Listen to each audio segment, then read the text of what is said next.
I want to introduce our moderator, Ms. Gulnara Kasmambetova from the BBC.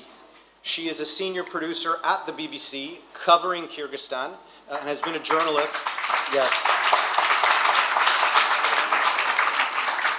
She's been a journalist covering the region for 20-odd years, and so I think we'll be in very good hands. And to open our proceedings, I want to introduce the UK ambassador to Kyrgyzstan, Ambassador Robin Ward-Smith, who happened to be in London, who graciously agreed to introduce Shamsh Kassim-Lakha this evening and this program. Ambassador Ward-Smith is the UK ambassador to the Kyrgyz Republic, since June of 2015. He served in a range of diplomatic roles in Algeria, in Romania, in Germany, in Japan, in Iraq, and previously he was the UK ambassador to Tajikistan. So he knows the Aga Khan Development Network well, he knows the region very well, and I will now hand it over to him so that he can introduce our program this evening. Thank you very much.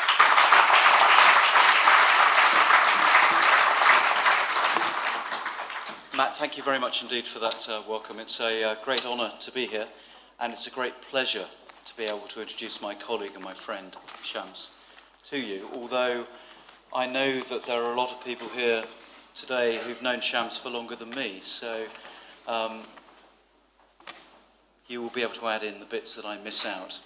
When I read Shamsh's bio, when he asked me to do this a couple of weeks ago, I got onto the second page and I wondered whether I was reading the bio from 2 or 3 people, because Shamsh has achieved such an incredible amount in a very distinguished career.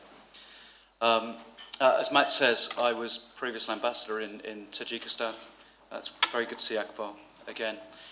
So I've had a lot of interaction with AKDN, with AKDF, with the whole family of the network. And I have seen both the site in Horog on numerous occasions and now Narin as well. So I can completely endorse the views about just what a great visionary and extraordinarily important project this is, and just how needed it is in that part of the world. So my congratulations to all of you involved. But if I can just get back to the main reason why I'm standing in front of you, which is to introduce Shamsh Kassim-Lakha to you. Shamsh, as you know, is the diplomatic representative for the Aga Khan Development Network in the Kyrgyz Republic. You probably already know that he is also an education expert. He's executive chairman of the Board Executive Committee of the University of Central Asia. He leads the planning and the building of the University of Central Asia. And as you know, that was a project co-founded not just by His Highness, but by the 3 governments of Tajikistan, the Kyrgyz Republic, and of Kazakhstan. In a way, this brings full circle Shamsh's work with UCA, because you were there many years ago, weren't you, Shamsh, when you were negotiating the international treaty that was signed in 2000 to actually establish UCA. Prior to that, of course, Shamsh, as many of you also know, was founding president of the Aga Khan University, where he led the planning, the building, the operations for nearly 3 decades.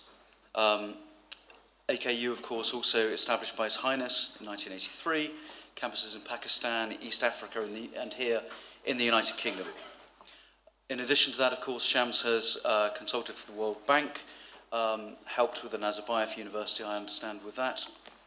And of course, previously, Shamsh served as Pakistan's Minister of Education and Science and Technology in the caretaker government of 2007-2008. He chaired the board of the Pakistan Centre for Philanthropy, sat on the board of the International Baccalaureate Organisation, was a member of the board of the Benazir Income Support Programme. He was also elected to the steering committee of the Toloya network of 270 universities worldwide. He's a distinguished fellow at the Monk School of Global Affairs at the University of Toronto. He's written book chapters and articles on school and higher education reforms, philanthropy, civil society, management. He chaired the committee that wrote Pakistan's National Environment Protection Act in 1997. He led the government task force in Pakistan in 2001-2002 that recommended reforms in Pakistan's higher education that led to major structural changes in universities, creation of Higher Education Commission, the doubling of access for students, substantial increase in research output, and a 1,000-fold increase in funding. He was a member of the HEC from 2007 to 2011. This sounds like a very full career, but for 20 years before that, Shams had been working in business in the jute industry in East Pakistan and in venture capital activities as MD of Industrial Promotion Services of Pakistan, sponsored, of course, by the Aga Khan Fund for Economic Development. So he was leading a workforce of 22,000, and he built up one of the largest industrial and export houses of Pakistan. In terms of his own education, Shams did his first degree undergraduate education here in the UK and has an MBA from the University of Minnesota. He's received an honorary degree from McMaster's University in Canada, and he's quite rightly been given national awards, both from the President of Pakistan and also from the President of France. I galloped through a little bit, but you will get a feel for Shams being an extraordinary man who is rightly very, very well respected in Bishkek, within the diplomatic community, within the government and within the country for what he has achieved and what he is still achieving. This is a very important year, of course, with the first students arriving in September in Narin. I have absolutely no qualms, no doubts that it will all be very successful because of the excellent leadership that is shown and the very strong team that you have. Ladies and gentlemen, Shamsh.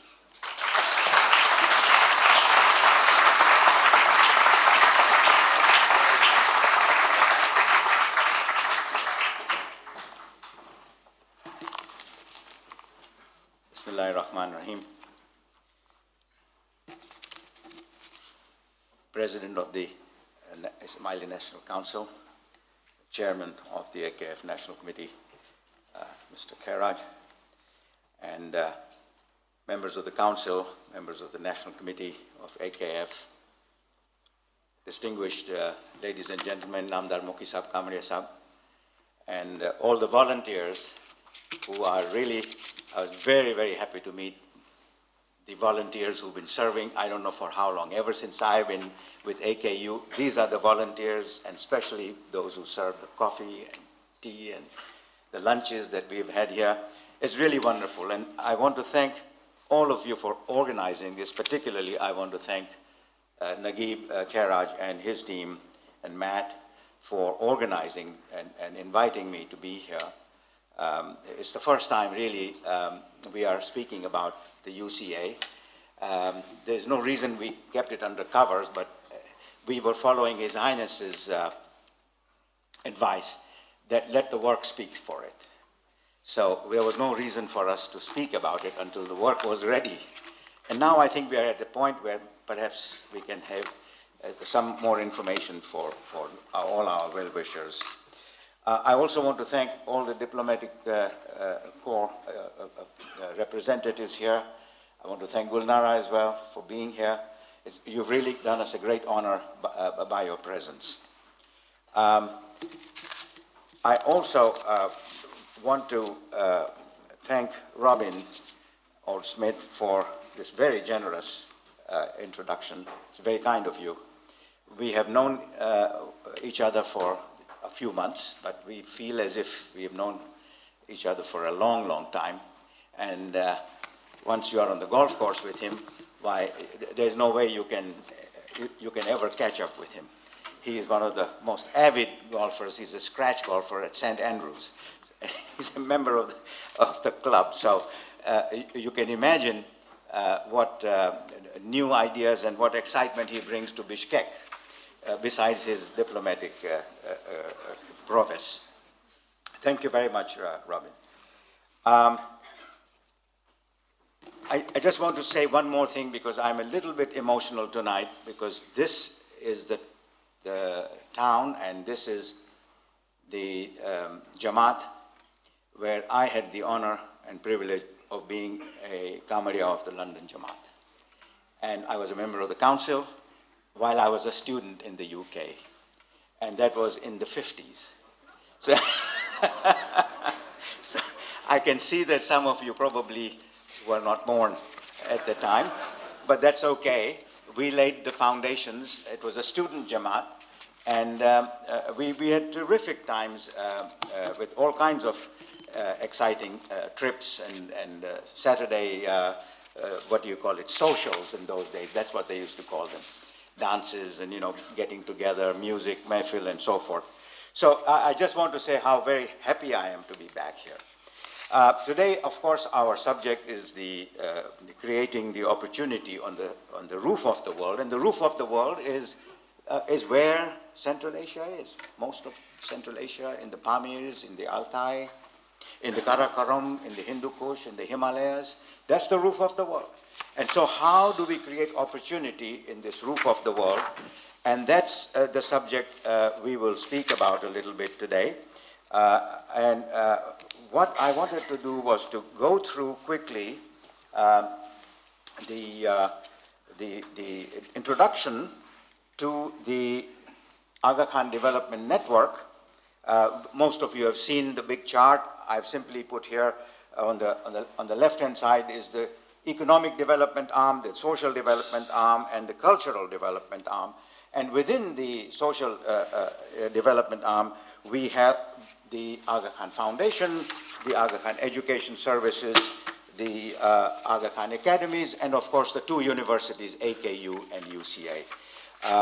Then we have the spread of the Aga Khan Development Network, and particularly its track record in education. You can see the red dots are where already AKU exists, including in this wonderful country. And in the three yellow dots in Central Asia, the background of this education network is 100 years old. Many people often forget that it was really 100 years ago that the schools were established. The first school was established in Africa and Asia. And the Aga Khan Education Services and the academies and the universities put together, they have 216 schools in 16 countries, and they serve 55,000 students. Now, so the University of Central Asia, I think, owes, like many of the things that owe to His Highness's vision. And when the foundation stone of the ceremony, foundation stone ceremony of the university was laid in Tajikistan, in Khorog, His Highness's extract from that speech says, by creating intellectual space and resources, the university will bring the power of education and human ingenuity to the economic and social challenges of mountain societies in Central Asia and elsewhere. That, ladies and gentlemen, is the challenge that His Highness has posed us. It's very easy to write those 5, 6, 8 lines, but when you unpack the meaning of that, it becomes very powerful, and that's the vision that's guiding the team that is working together at this time. I just wanted to mention that without this vision and the tremendous support we have received from the governments of from Kyrgyzstan, Kazakhstan, Tajikistan, the presidents of those countries, we could not have achieved what is at this time the situation. So let's look at the context. The context is we have the Central Asian, and I'm referring basically to the main 3 countries where we are functioning. We have the Kyrgyz Republic, population 6 million, GDP $1,200 per capita. And literacy rate, guess what? It's 99%. Wow. That's something that any country can be proud of. And what about Kazakhstan? Ooh. You have 17 million people, 12,000 GDP per capita, and 99.7% literacy. And then, of course, we have Tajikistan, which is not to be left behind, and that also has a population of 8 million, but the GDP per capita is 1,100. So there is a huge difference between the Kazakh 12,000 GDP per capita and the Tajik one, which is 1,100, though literacy, and that is about the same, and that is largely a consequence of the Soviet Union's emphasis on literacy, good health, opportunities for everyone. Very often we hear about the legacies of the Soviet Union, but don't forget there had some very, very powerful contributions to human development. And that I always marvel when I look at the outcomes in Central Asia. But then everything is not necessarily measured in, and development is not always measured in terms of literacy. You can put everybody in kindergarten and through primary education, everybody is literate, but where are the leaders going to be trained? That's the big challenge that we have. That's the big challenge, not just of Central Asia, but of most countries of Asia and Africa. So we look at it in that context and say, when we mentioned His Highness's statement about bringing education to mountain societies, the question is, why bring education to mountain societies? What was the compelling reason for this? Well, look at it. There's an inverse ratio between the height of the mountains at which populations live and their socioeconomic status. In other words, the higher you live in the mountain, the poorer you are. Inverse ratio. And why is that? You know the answer. When you live up there, you don't have enough pasture, your animals are not so well fed, you don't have seasons to cultivate, it's very cold, and it is far away from health, it is far away from education. So there is this inverse ratio, which then results in marginalization of those populations. Marginalization. And by the way, what is the next thing that happens when people are marginalized? They become radicalized because they don't have opportunity. There's this risk, there's a potential for radicalization, and then we have to engage with marginalized of mountain societies so that we have a university on the roof of the world, for example, in the hope of reversing the social, economic, political, and educational isolation. I don't think we are there to do any political or any development of that kind. We want to have the opportunity, give the opportunity to the people to reverse this risk of marginalization through higher education. And then build human capacity to foster development and civil society. And education, of course, bridges the divide. And then what happens? Then there is a possibility that graduates become job creators rather than job seekers. That's the purpose, that's one of the most important objectives. It's not easy. Not every university is going to be able to do it. I don't know whether we will be able to succeed. That's the objective. It may take 20 years, it may take 30 years, it may take less, who knows, maybe more. But that's the objective. So I wanted to just draw attention to the fact that if you look at Switzerland, 200-300 years ago, the Swiss weren't the rich people of Europe. What were they? They were mercenaries. You go to Lucerne, you find all kinds of monuments to people who were killed in battle, not defending Switzerland, but defending the Austro-Hungarian, the Vatican. And today, to this day, the Vatican has Swiss guards dressed in the old Swiss guard uniform because they were the mercenaries who really defended the Pope for hundreds of years. But then what happened? They got educated. They started getting into engineering. They started making watches, and those who couldn't make watches started making cheeses. So every valley in Switzerland has a new cheese. And most of us have had the pleasure of tasting a few of those cheeses. They're pretty good. Those who can't make cheese, then they have viande grison, which they put the beef and air dry the beef, and that tastes very good too, particularly if it's with the cheese. So this is how, and what happened? They discovered that this beautiful country, no different than Kyrgyzstan or Kazakhstan or Tajikistan or the northern parts of Pakistan or Afghanistan. They were tourist attractions. Where do you find these beautiful pastures? Where do you find the mountain flowers and the beautiful yaks and the hiking that takes place in these mountains? And so when you have that, then the tourists come, and those who stayed in the mountains and who were marginalized now have built 2 extra rooms so they can have 2 tourists come in and have bed and breakfast and pay them something. And Switzerland has stopped. Have you ever heard about migration out of Switzerland? Not in the little while. But if you go to the United States, there are states in New England and in the Midwest where there are strong concentration of Swiss populations. Just like the Pakistanis came to Bradford, the West Indians came to Notting Hill Gate and wherever else, they have concentration of Switzerland. But that is now stopped. People are very happy to stay in their own country. By the way, that's the model we hope one day that we can bring to Central Asia and parts of that region. That's the objective. So building a university in Central Asia, we had the treaty of the university between the 3 governments and His Highness the Aga Khan. And in 2000, or rather in 95 to 98, the commission was established to study what should this institution be like. We spent a lot of energy with our colleagues from Central Asia. Some very erudite academic people contributed this, their thoughts to this, and in 2000, the treaty was signed.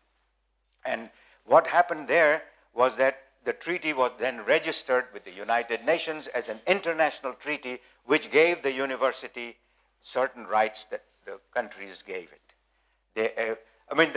The investment by the countries is that they have given tax exemptions, they have given land at a very concessional rate, and sometimes almost at a nominal rate in some cases, and that is their contribution, and the AKDN's contribution is to now pull together the funds in order to build the university. That's not an easy thing, I can assure you. So we have here the 3 campuses whose designs, architecture was Arata Isozaki, an award-winning architect of Japan. All 3 campuses designed by this wonderful, renowned architect. And our aim is to striving for internationally recognized standards of education and research. Research, please note research. This is not just education. We need to create knowledge in order to bring those job creators. We need to find opportunities, and that comes out of intellectual application of mind and creating research, and fostering socioeconomic development of Central Asia in mountain-based societies, and helping societies, very important, preserve and draw upon their rich cultural heritage. Rich cultural heritage. Central Asia, what is this rich cultural heritage? Wait a minute. Some of the biggest minds that the world has ever known came out of Central Asia, came out of this very region. You heard of Ibn Sina. You've heard of Ibn Rushd. You have heard of not Ibn Rushd, but also Al-Zohar. You have heard about a number of writers, philosophers, and the people who have gone out, who had scientific publications, scientific treatises. They discovered a lot about astronomy. They discovered the zero. It didn't happen just like that. What was that ferment that created it? And where is it missing today? That's the challenge His Highness has put to us. Study the past in order to discern what we should do for the future.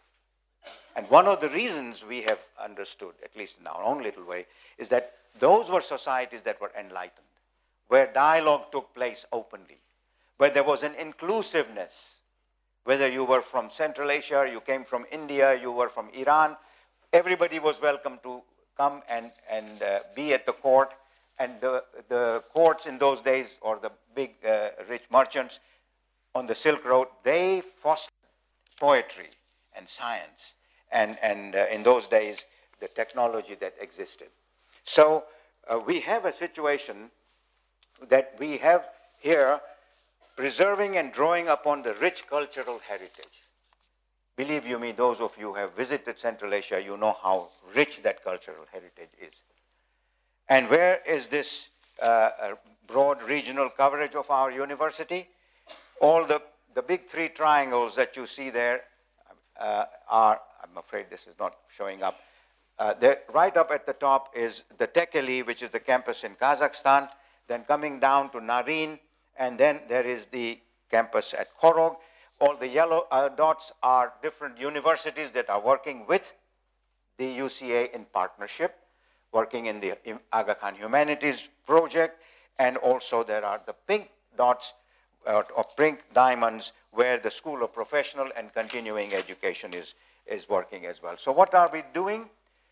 Let's look at the scaling of the regional university in terms of these timelines. The first thing that started was our School of Professional Continuing Education. It is now located in 11 places right across Central Asia. 6 of the 11 are in Afghanistan, northern Afghanistan. Not easy.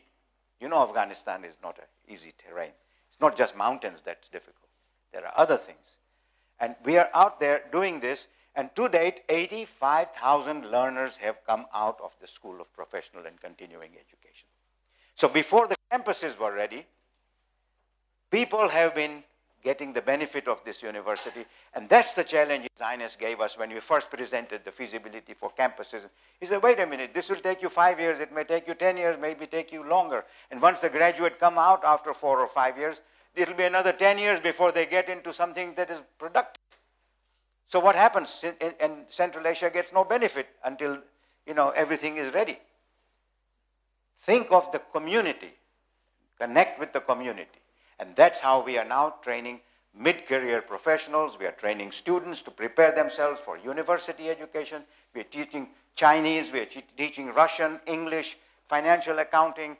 I'll come to that in a minute. But the capacity building of the university started a long time ago in 2007 when we sent 35 scholars out of Central Asia to do their PhDs in very many parts of the world, including this country, Russia, United States, Canada, Germany, China.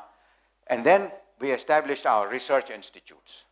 Please note again the word research. Mountain Societies Research Institute in 1911, 1912, the Institute of Public Policy and Administration. One of the biggest achievements of this Institute of Public Policy and Administration is the training of Afghan civil servants. Almost all the mid-ranking Afghan civil servants in the Ministry of Finance they just don't let us go out. They said, you have to now establish your own campus here in Kabul because we need you, because we are very excited and we are getting benefit out of this. So then we have the Narin campus that is opening this year. And in 2017, 1 year later, we are, inshallah, opening the Khorog campus in Tajikistan. And 2019, all going well, we'll have the Kazakh campus in Tekeli, and then the first graduates will come out in 2021, inshallah. So what are the current programs? I mentioned about the School of Professional Continuing Education. You can see the vocational and automobile mechanical training. The teachers here are trained in Germany, and computer systems of automobiles that teach this to the young people.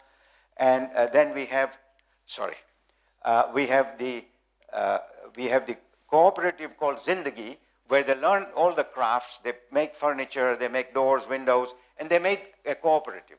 And they're supplying it within the Gorno-Badakhshan region of Tajikistan. You can see they're working together. Out of vocational and technical education, they've gone into their own business. And we have also their construction activities. They have become contractors. We make blocks in our campus, cement blocks in our campus in Khorog. They are manufactured by these people. So they've got something to do. They've got a business now going, cement blocks. And here we have a man called Kalamov Faridun, who receives a certificate from our colleague, Dr. Kurachenko. you can see the university is an inclusive place. You don't have to be having two legs in order to achieve something. And that's what we take a certain sense of pride. We give an opportunity to everybody.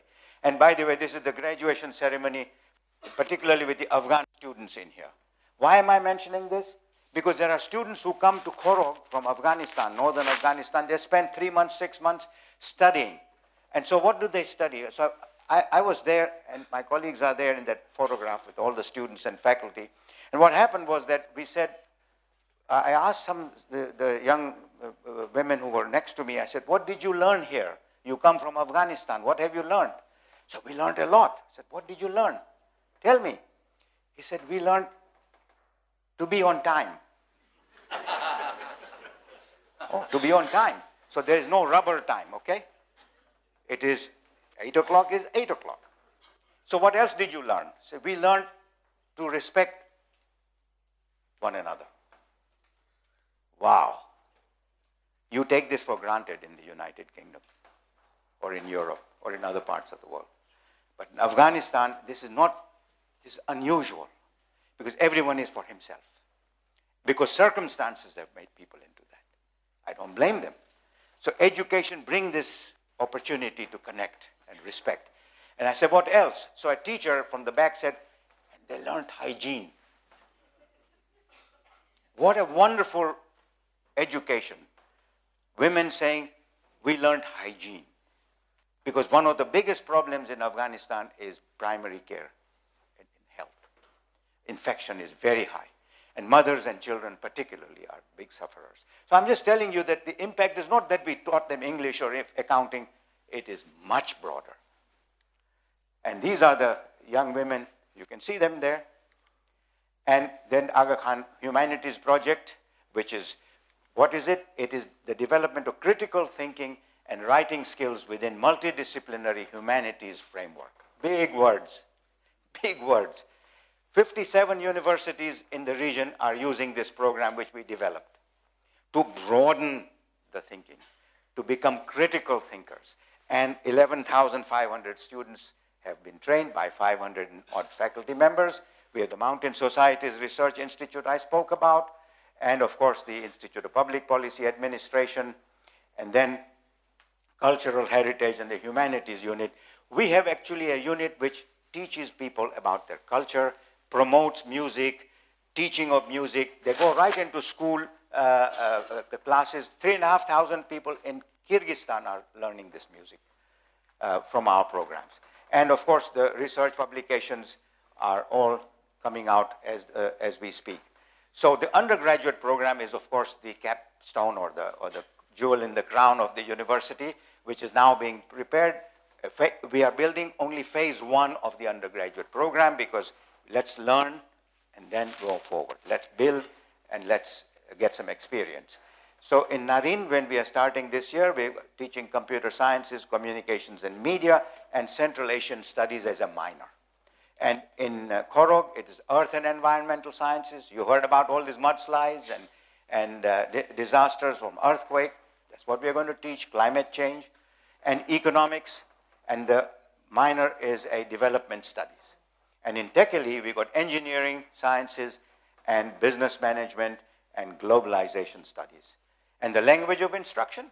You should be proud of this one. It's English. So we have a 5-year program. Why do we have a 5-year degree program? Because most parts of the Central Asian world, they have only 11 grades, up to Form 5, if I use a British term. So there's no Form 6. So if you want to give them international quality education, then we have to prepare them to absorb that academic rigor. And therefore, we train them for a whole year to become educated to a level where they're now getting into university. And then, of course, there are 4 years that just to mention after that, we have a liberal arts and general education in the 2nd year, then prerequisites for the majors that they're going to take, then the required major courses are, and the minor courses are in the last 2 years. And that's, of course, the graduation. Now, how do we get into a world-class education? It's easy to say. But how does it happen? So the first thing we do is we are making partnerships with renowned universities, learning from them. How did you do it? Can you help us? Can you train our faculty? Can you help us develop a course? And so one of the first things we did, you can see we had an agreement with Seneca College in Canada for our preparatory program, the first program. And that's going extremely well. We are in dialogue with the University of British Columbia, with the University of Toronto. We have already made arrangements with the Higher School of Economics in Russia and the Stockholm School of Economics in Riga. And we are working with other institutions from a variety of places in this world, so we benefit from know-how where it really exists and not just one source. This country, in Cambridge, we have a good arrangement, and we are very proud of that agreement, where some of our folks are being trained. And we have the global faculty and experts who come, and we recruit them, and we prepare them somewhere else. And then, of course, the liberal arts education is where we think that will broaden the minds of these young people. And our selection and admissions in this undergraduate program is based on merit. And what do we mean by merit? There's a written test, and of course, there are interviews, and then comes the potential for leadership that we have to assess and say, if this girl has potential for leadership, maybe we should give her an opportunity, because everybody has good marks. But the motivation to study and leadership are very powerful. We learned that at the Aga Khan University.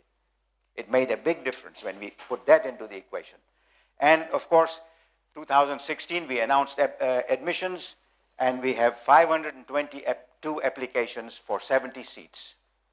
It should have been more, but for the first year, I'm personally very excited about this.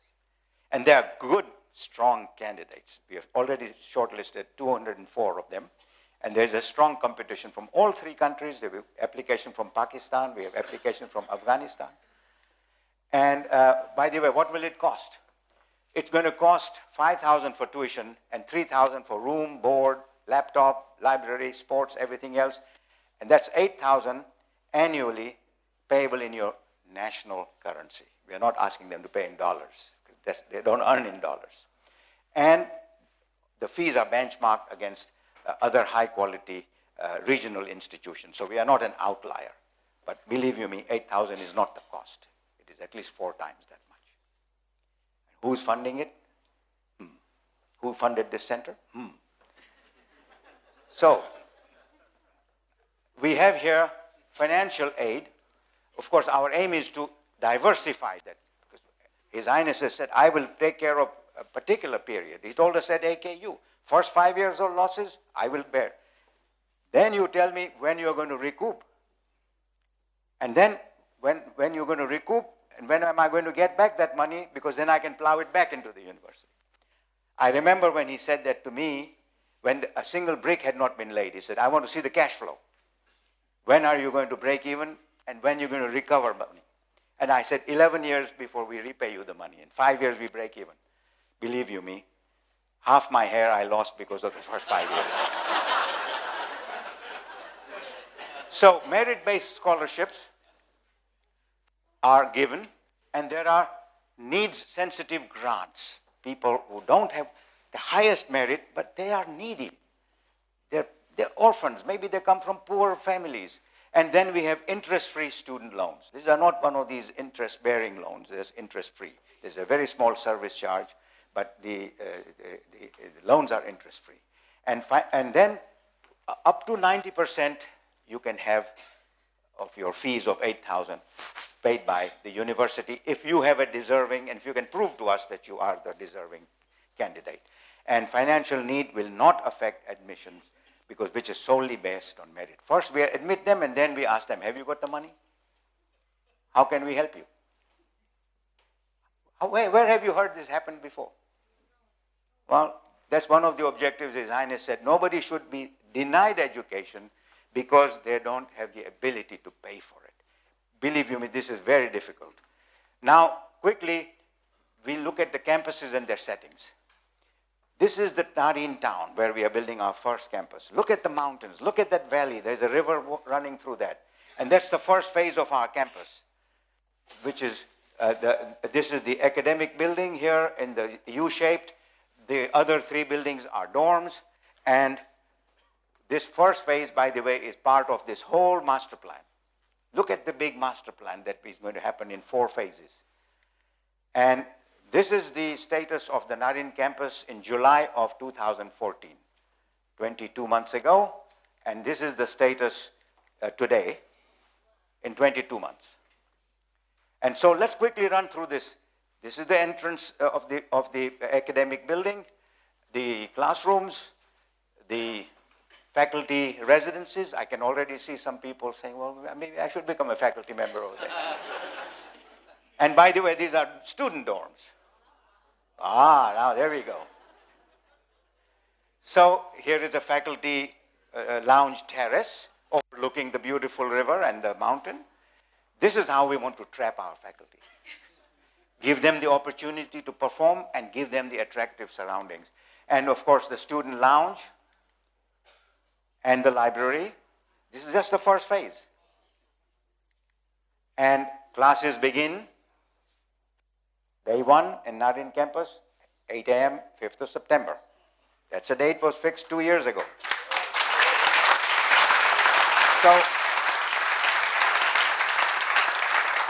So you can see this is the result of collective work. It's not Shamsh Kassim-Lakha. It was not my idea to build this university. I don't do the construction. Our job is to be the orchestra. We got the orchestra, we got to lead that. And of course, this is Korog town. Again, you can see the valley, similar. And in Korog, we are building, again, phase 1 of this campus with those white buildings that you see over there. And this is the way the master plan is, and within which we have this little section that we are building. And this is how it will look when it is finished. By the way, where we are now, we were in May of 2015, 1 year ago, we were in this condition. And in May of 2016, it is this. We don't let any grass grow under our feet over there. So classes there begin. Oops, they're not going to begin. September of 2017. This is our objective. And then we have the Tekeli town campus, which is the whole campus, and the red sections are phase 1 of Tekeli. And this is how it looks. And then what is the socio-economic impact of this? When you build a building like this at the university, we have in total Narin campus 85 million, Korog 95 million, and Tekeli, this is $105 million that will be spent. And what will it achieve? Job creation, economic impact of this will be 1,800 construction jobs. Each campus has 600 construction jobs. In a place that's depressed, there are not jobs. And 98% in Korog, for example, most of you know where Korog is in Tajikistan, 98% of the workers and 80% of the engineers were from the town and the oblast of Gorno-Badakhshan, right? The local people. And 40% of the works packages were awarded to local contractors because they won the contracts. We didn't give them because they are local contractors. And there's 300 new faculty jobs and staff jobs will be created, and job creation and economic impact of the university will be 350,000 jobs. The days of employment have been created. Secondary employment, we estimate to be 750 million generation of economic activity. Look at the ripple effect. And of course, there are examples. I'm running out of time, so I will not spend too much time on this. Maybe we'll catch up. But Samat Khaliduldoyev is a contractor that didn't know much about building. He became a small, sort of built the walls and things like that. Today is one of the contractors out of our university's work. And here is a wonderful example from Narin. This gentleman, Jakipoy Shubak, he was a small egg farmer, poultry farmer. He had maybe 24 chickens, and he said to our School of Professional and Continuing Education, I want to join your entrepreneurship program.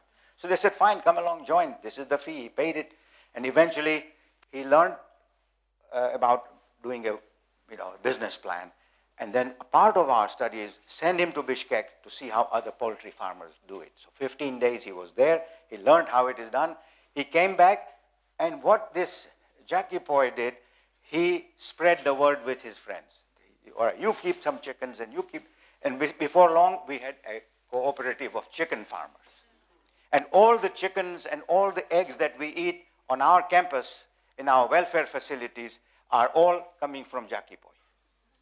Here is actually the impact taking place. And here is the man, the person on the left-hand side is Hafiz. Hafiz is an engineer. He was not an engineer. He was working in the AKDN office as an administrative guy. But he always wanted to be an engineer. His family could not afford it.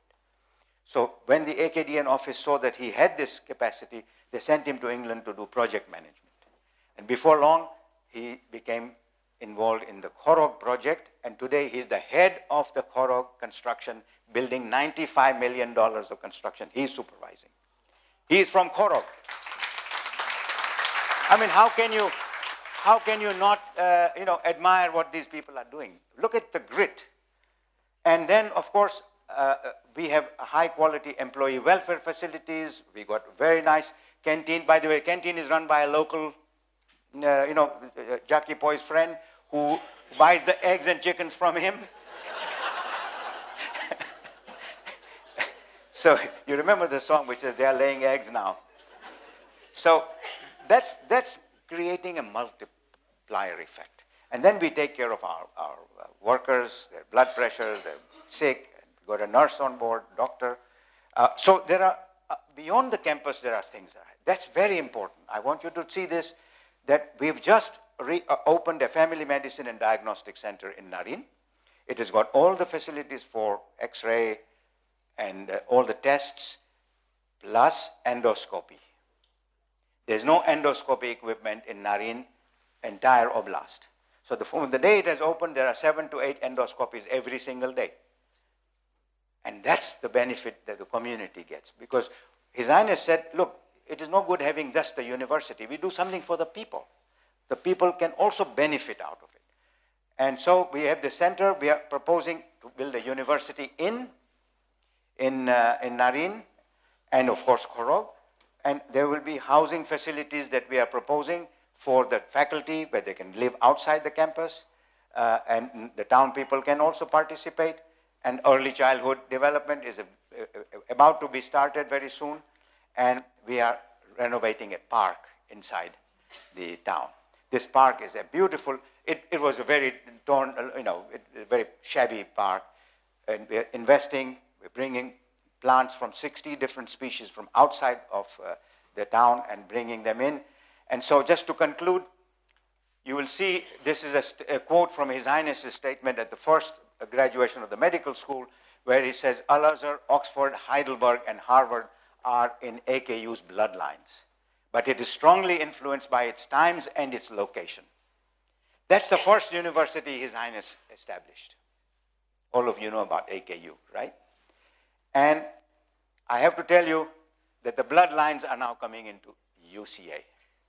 So you have the AKU on the left-hand side, UCA, inshallah, the same bloodlines that His Highness referred to of scholarship and curiosity and development, they are now coming into UCA, and thank you very much for this.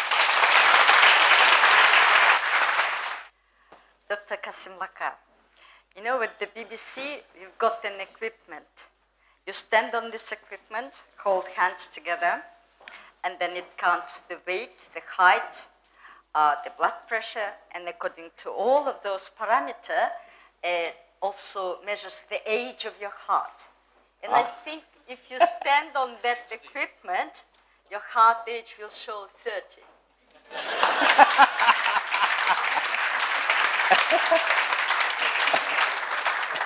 I like that you said, first of all, the Afghan students learned how to be in time, right? Yes.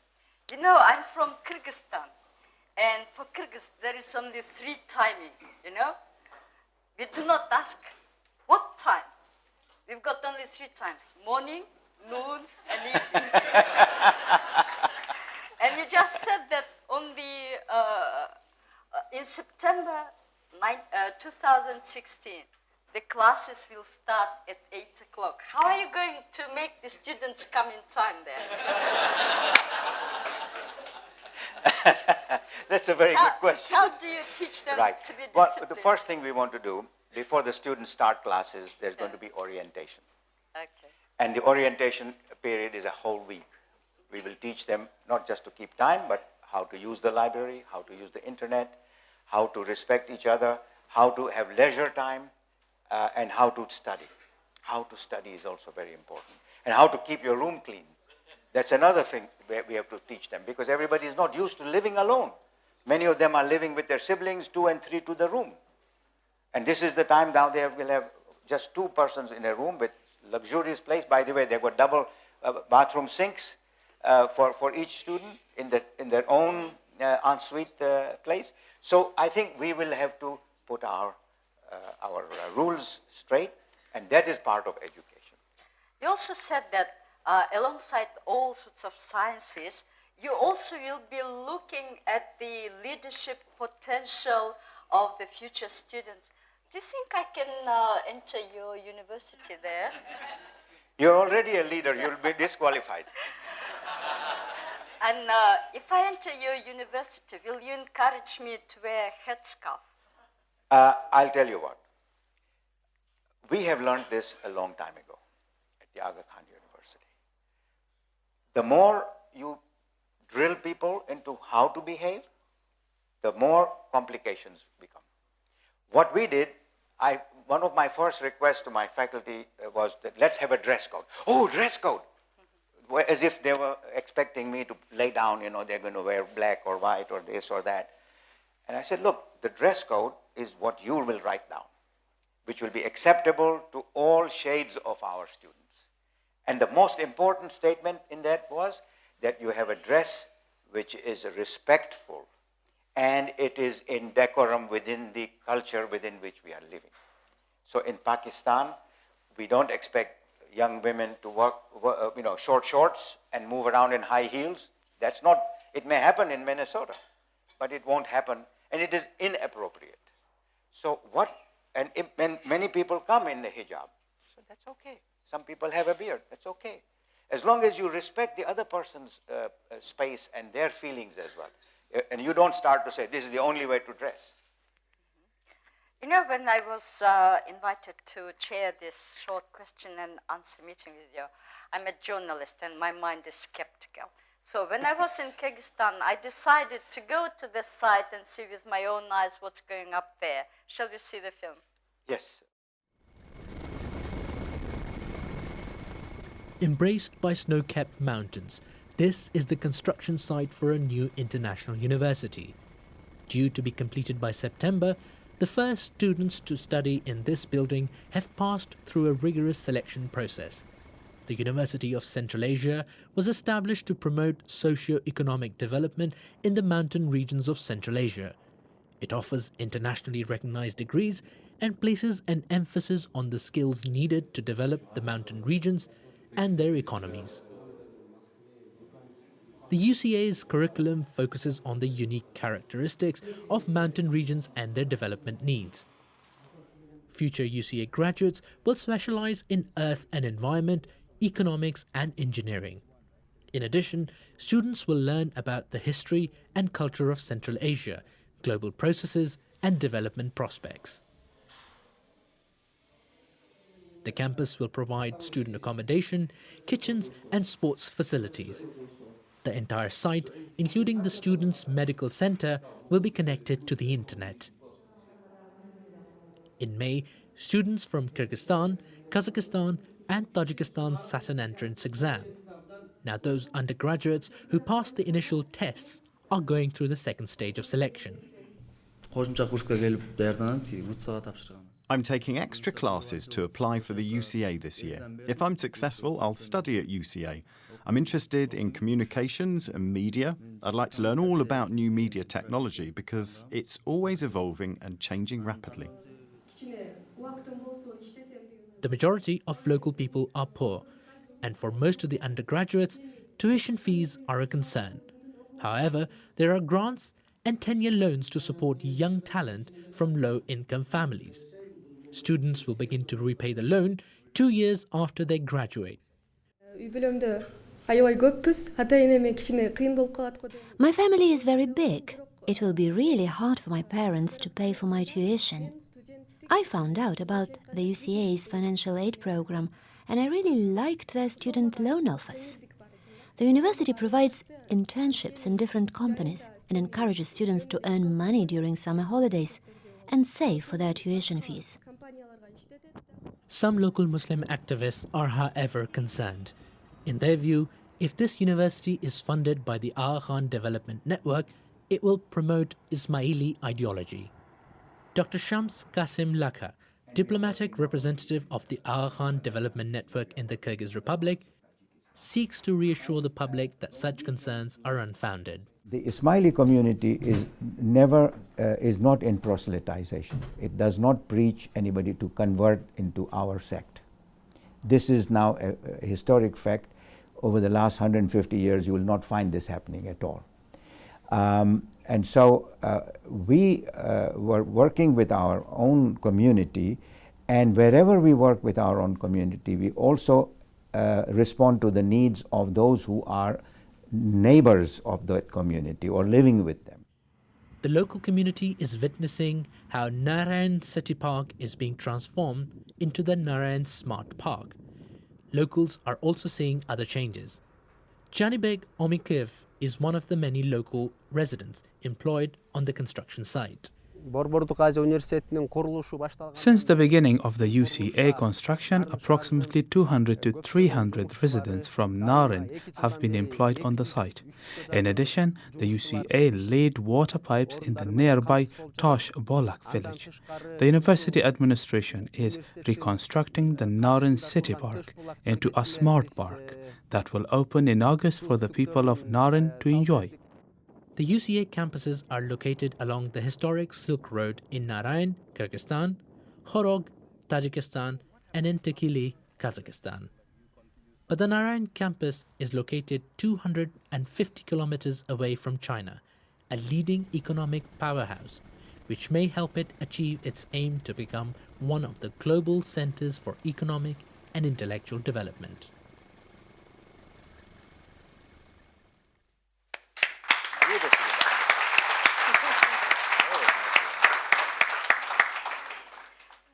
And you know, I found out that there will be a communication and media specialist in Narin, computer sciences. Are you going to drain the brains from the mountains into the big cities? To bring the brain into the mountains from the big cities. Yeah. That's the best thing that I ever heard. Because what happens is that the cities are draining away people. And the best brains of the rural areas are attracted to the city. And from the city, then they migrate sometimes. But if we bring the city brains to Narin, with the resources that city people have, their parents probably have, it's a good thing. Because that way you do attract development, and some people who studied in Narin probably make a home in Narin. Interestingly, one of the computer sciences companies that is in call centers and software development, they have said, we are going to have our own establishment in Narin. We are in Bishkek, but we are starting in Narin because all the kids that are studying at your university, will get them to become interns, and eventually they'll join us because they are finding it difficult to locate good quality workers. So that's one of our hopes. And I really, really like the idea that everybody will be studying in English, will be studying English. What the help to British citizens who do not learn other languages?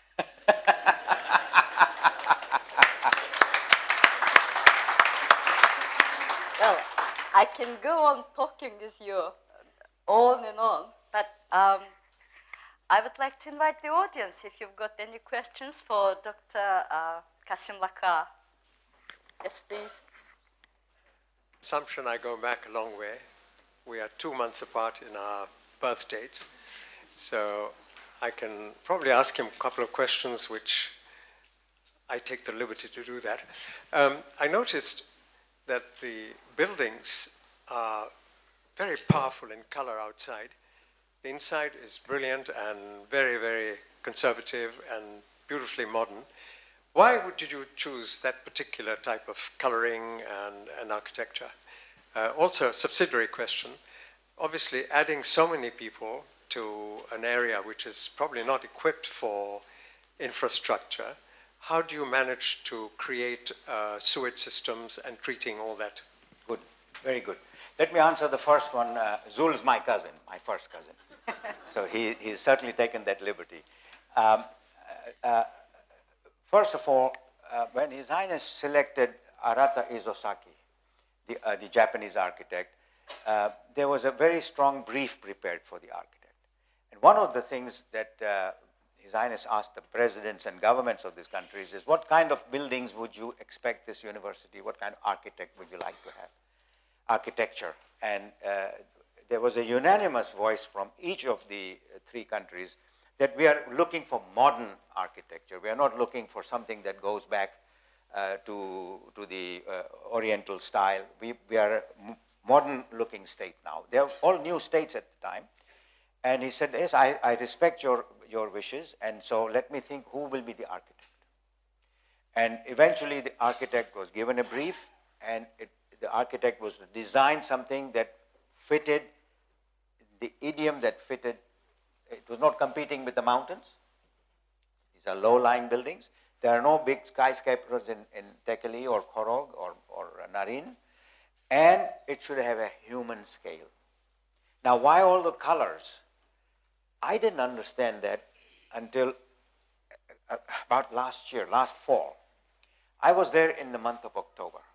And I was looking at those beautiful poplar trees. They're absolutely magnificent. And the color of the poplar leaves in October matched exactly the color of the yellow that you see in this building. I said, my God, what an imagination this architect had. And I said, why that pink? And then I started thinking, discussed with my colleagues, and I found that the color of the mountain that's on the, we have two mountains, one the red mountain, we have a blue mountain. And the red mountain, certain times of the year when the sun is bright, that's the color. And so that architect has blended those colors within the nature. That's very important. And about the sewerage and all of that, I think this is very important. One of the most important elements that we have taken care of is the environmental protection. The heating at the Narin campus, most of the heating there is through geothermal heat. There is no, to bring oil from anywhere is impossible. I mean, it's very expensive. It's there, but it's very, hydroelectricity is the main source of electricity in that part of the world. So we said, let's use geothermal. And every piece of, every pint of water that comes out of the university, it is purified, and it is purified to the point where it is fed back into the river at the river quality, and which is almost potable. We have equipment that we have brought from Russia and other places, which is very effective. And there was an environmental assessment done by a very important agency, and they confirmed to us that our water treatment and environmental protections are very appropriate to international standard, not just to Narin standard.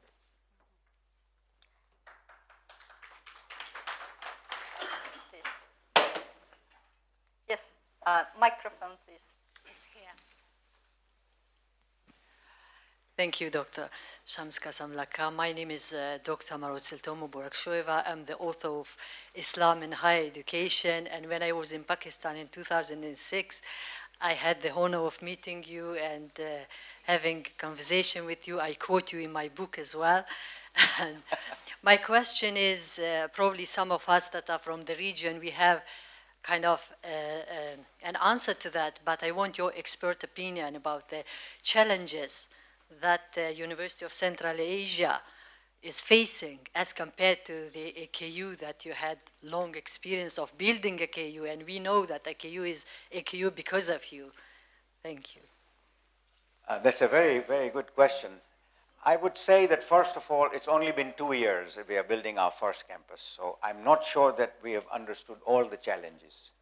But I can say to you, there are more commonalities of challenges than different challenges.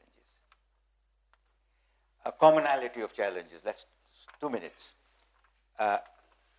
Recruiting of quality students. The cost of good education. Somebody asked the former president of Harvard that Harvard fees are so high and higher education in America and everywhere is so expensive. And that was President Derek Bok. He said to the person who was making that statement, he says, well, try the price of poverty if you think higher education is more expensive. Of course, everybody can't afford it, so we have to make it possible. So our challenge will be, how do we make it affordable, and how do we create endowments from a variety of sources, variety of well-wishers, maybe alumni in 10, 20 years' time when they become well-off, maybe well-wishers. I mean, when AKU started, this was one of the Jamaats that really came across and very powerfully supported the university. One day we hope that not just the Jamaat, but now in Pakistan, members of the business community across the country are extremely appreciative and supporting the university. So that's common. The other problem that we have, a challenge, is that very often there are government regulations or changes in administration, which is the same problem we had in Pakistan. I went through 15 administrations in Pakistan during my 27, 30 years, and I know how complicated it was. So I'm now becoming quite used to it. Somebody said there is a new minister. Oh, okay, good, let's go and talk to him. So, because we have to do that.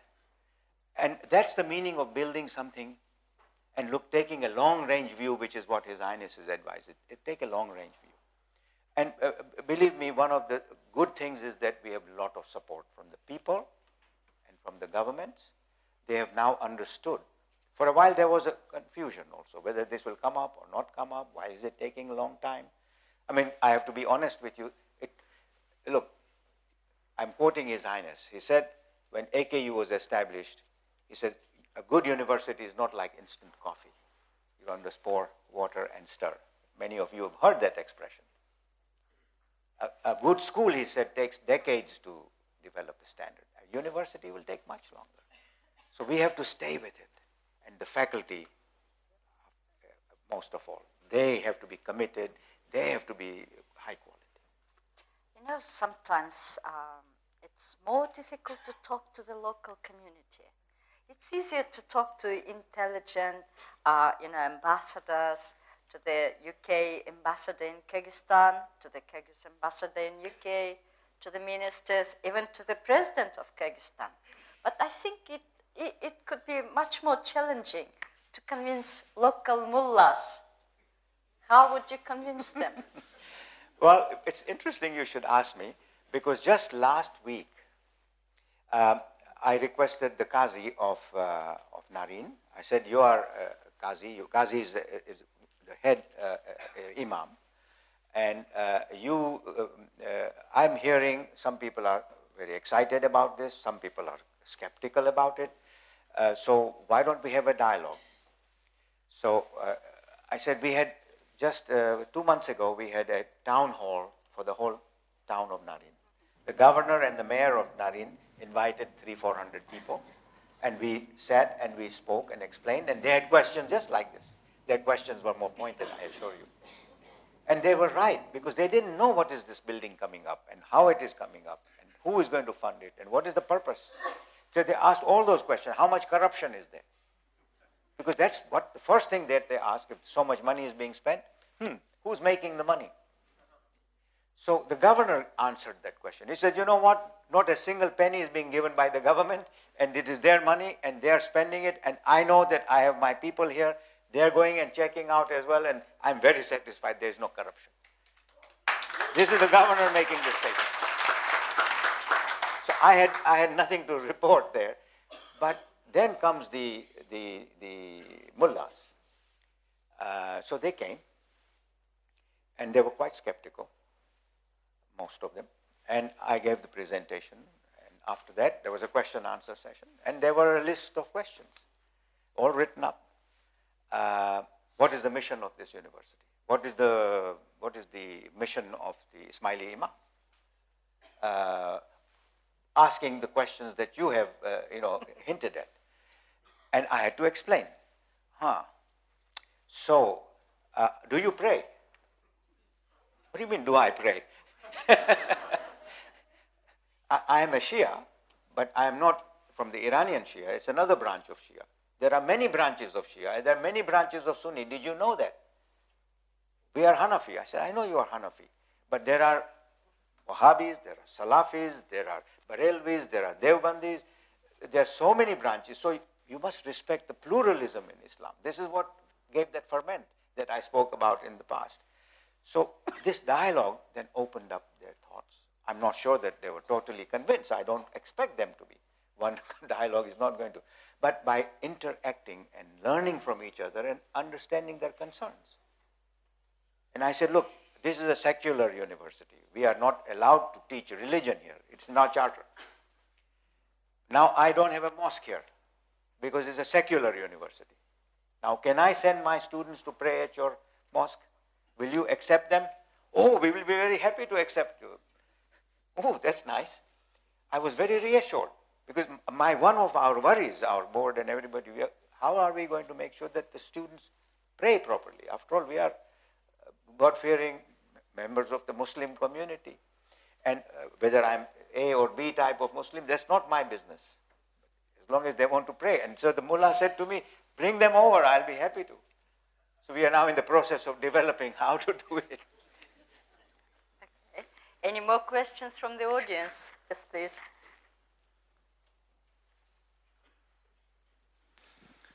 My name is Kareem, and I'm talking on behalf of, we have a small charity called Tajik Farsi Action Foundation. We are Farsi speakers of north of Afghanistan. It was a pleasure for me to listen to you because we are already doing something on a small scale. We collecting some money from here, and we're sending to Afghanistan, and we're trying to get students to university, and usually in Afghanistan there's a concours exam. You have to be, so usually children from poorer background, from the mountainous part, they can't get to university. So we're running that small program. And I really admire what you're doing in Afghanistan mainly, but obviously we want more.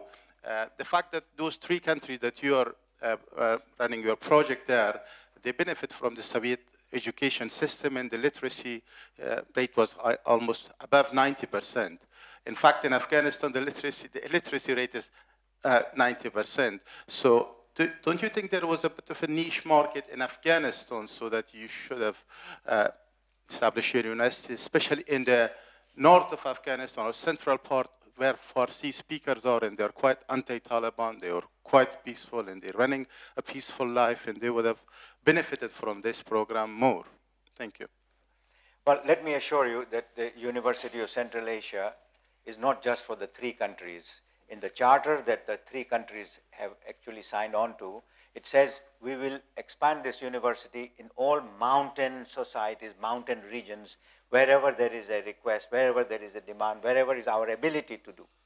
So we have mentioned the mountain ranges of Altai, we have mentioned Tian Shan, we have mentioned Karakoram, Hindu Kush, we have mentioned the Caucasus as well. Because people from the Caucasus are looking for education, and your mountain ranges in the Hindu Kush and so forth. So inshallah one day, let us get our feet on the ground, let us become stronger, and then we will move. Just like AKU started in Karachi, now it is in 7, 8 countries. Inshallah, that will be. And for your charity, there are some Afghan students, if they get in, I will come to you. Can I show some nepotism and give a word to my colleague there, yeah? Of course.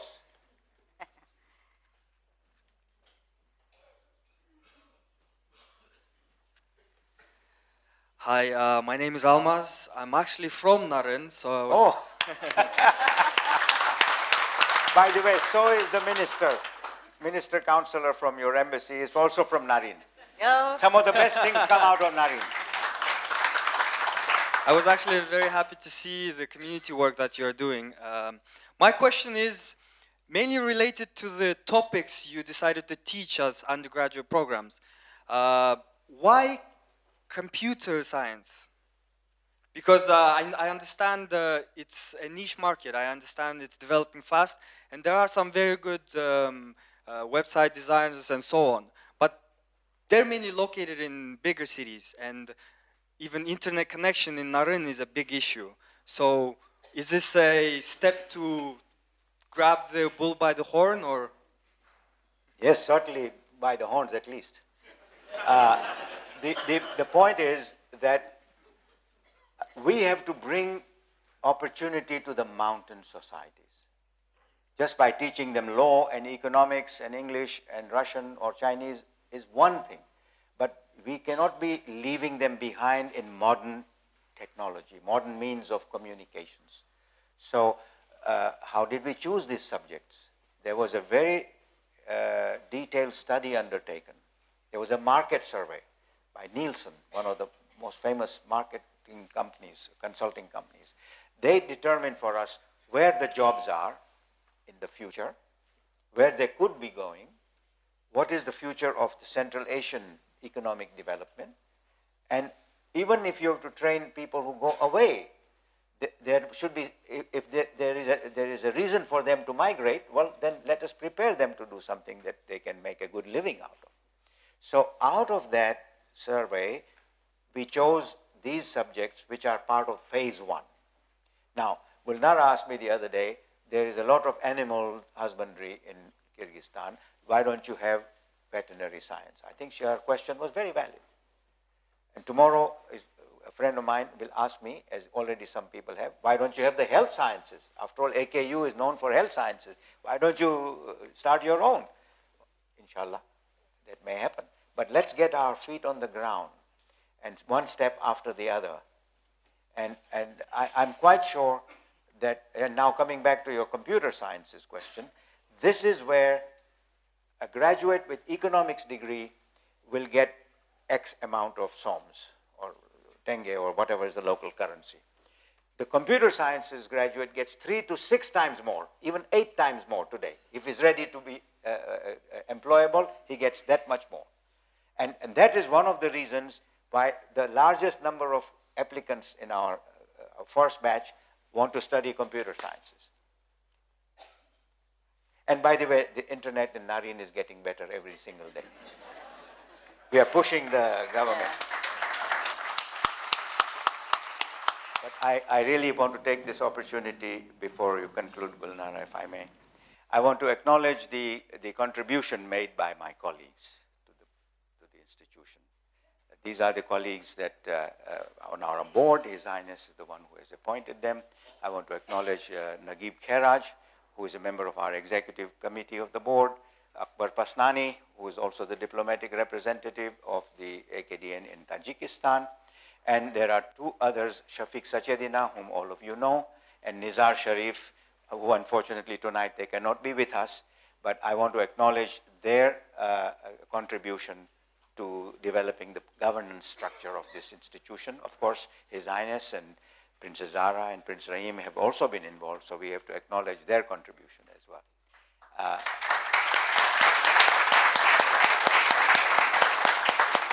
Amin Mauji here, he's a member of our audit committee. We don't let anybody go.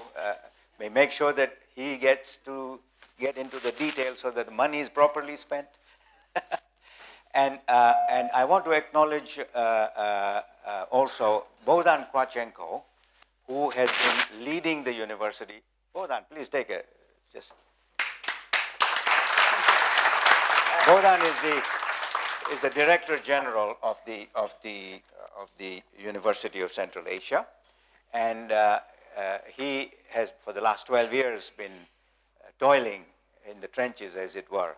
And thanks to his work that we are able to build on some of this edifice out there. I want to acknowledge some other colleagues, Rahim Somani, who is our CFO. Rahim. Dr. Razi Azmat, who is our head of HR. And Muzaffar Jarubov from Korog, he is our Chief Operating Officer. He's not from Korog, but Russia. but from Gorno-Badakhshan. And have I left out somebody is missing here? Grant, unfortunately, Grant Robertson, I would say, he is a Scotsman. He has done a remarkable job of leading our construction team. And the construction team, which is almost 95% or 99% from the region, they've done a remarkable job. I mean, that credit should go to Grant and his team. Thank you. And I want to acknowledge one other person, and that is Arif Kachra. Dr. Kachra is the Dean of Arts and Sciences, who has really been putting a team together and putting the courses together, doing the partnerships, admissions, all of the dirty work that we don't always see, that needs to be done. And I must acknowledge he and his team and the entire team of UCA, which is not here, but I think they probably are seeing the webcast. I want to, on behalf of all of you, to thank them as well for their contribution.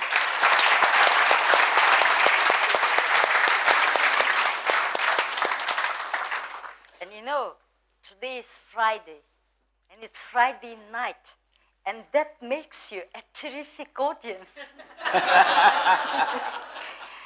And you know, before we started this question and answer session, I was thinking, how should I address you? If I say just Shamsh in an English manner, that would be too familiar. And if I say Mr. Kassim-Lakha, that's a bit too formal. And if I was allowed, I would do my own Kyrgyz way. And in Kyrgyz, if a person is older than you, you just call it either Baike, big brother, or if a person was a member of the council already in 50s while he was a student, we call him Ata. Ata means father, grandfather. So, Shamsh Ata.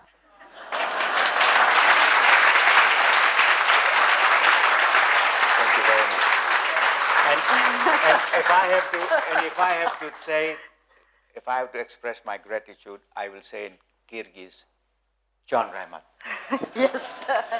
And look well after yourself. Thank you. Stay this energetic for many years to come.